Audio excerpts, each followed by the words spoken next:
మంచు మోహన్ బాబు నటవారసుడిగా మంచు మనోజ్ తెలుగు ప్రేక్షకులకి పరిచయం అయ్యారు. తన నటనతో తండ్రికి తగ్గ తనయుడు అనిపించుకున్నారు. కానీ ఎవరి దిష్టి తగిలిందో కానీ ఇప్పుడు మంచు మనోజ్ ఆ తండ్రికే దూరమయ్యారు. ఇదే క్రమంలో కొన్నాళ్లుగా గొడవలు, ఒకరిపై ఒకరు బహిరంగంగా విమర్శలు కూడా చేసుకుంటున్నారు. తాజాగా మంచు మనోజ్ తన తండ్రి మంచు మోహన్ బాబు గురించి మాట్లాడుతూ భావోద్వేగమయ్యారు.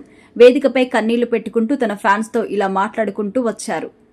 మంచు మనోజ్ అఖిలని పెళ్లి చేసుకున్న విషయం తెలిసిందే. ఆయన పెళ్లితో మంచు ఫ్యాన్స్ కూడా అందరూ సంతోషించారు. కానీ వీళ్ళిద్దరి పెళ్లి తర్వాత నుంచి ఆ ఇంట్లో గొడవలు స్టార్ట్ అయ్యాయి. అంతకు ముందు నుంచి అంతర్గతంగా ఘర్షణలు అవుతూనే ఉన్నాయని అప్పట్లో వార్తలు వచ్చాయి.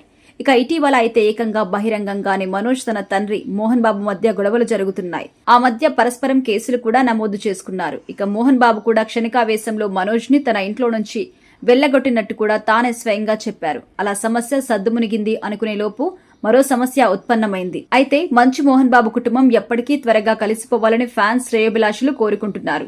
మళ్లీ ఆ కుటుంబాన్ని ఆనందంగా చూడాలని ఆశిస్తున్నారు. కానీ సిచ్యువేషన్స్ మాత్రం అందుకు భిన్నంగా ఉన్నాయి. ఎవ్వరూ తగ్గకపోవడంతో వారి సమస్యలు ఎప్పుడు సద్దుమునుగుతాయా అని ఫ్యాన్స్ ఎదురు చూస్తున్నారు. ఇటీవల జరిగిన ఘటనతో వారి మధ్య ఇంకా దూరం పెరుగుతూనే ఉందని కూడా అంటున్నారు. ఇక తాజాగా మనోజ్ కామెంట్స్ కూడా నెట్టింటా దుమారాన్ని రేపుతున్నాయి. ఇక మంచు మనోజ్ తాజాగా తన రాబోయే సినిమా భైరవం ఈవెంట్లో మాట్లాడుతూ ఎమోషనల్ అయ్యారు. తనకు ఎప్పుడో తీసిన సినిమాలను గుర్తించుకుని మరీ ఫ్యాన్స్ ఆదరిస్తున్నారని చెప్పారు. బిందాస్, నేను మీకు తెలుసా, కరెంటు తీగ వంటి సినిమాలు తప్ప నేను మీకు 9 ఏళ్లుగా ఏం ఇవ్వలేదని చెప్పుకొచ్చారు.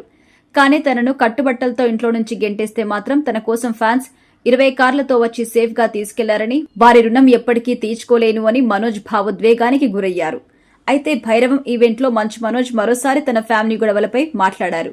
ఈ సందర్భంగా తన తండ్రి మోహన్ బాబు గురించి ఇలా మాట్లాడారు. ఎవరిని చెప్పినా, ఎవరేమనుకున్నా, ఒప్పుకున్నా ఒప్పుకోకపోయినా తన తండ్రి మంచు మోహన్ బాబే అని, ఈ కట్టె కాలే వరకు తాను మంచు మోహన్ బాబు కొడుకునే అని, దానెవ్వరూ మార్చలేరు అని భావోద్వేగానికి గురవుతూ చెప్పారు. వేదికపైనే మంచు మనోజ్ కన్నీళ్లు పెట్టుకోవడం అందరి దృష్టిని మళ్లించింది.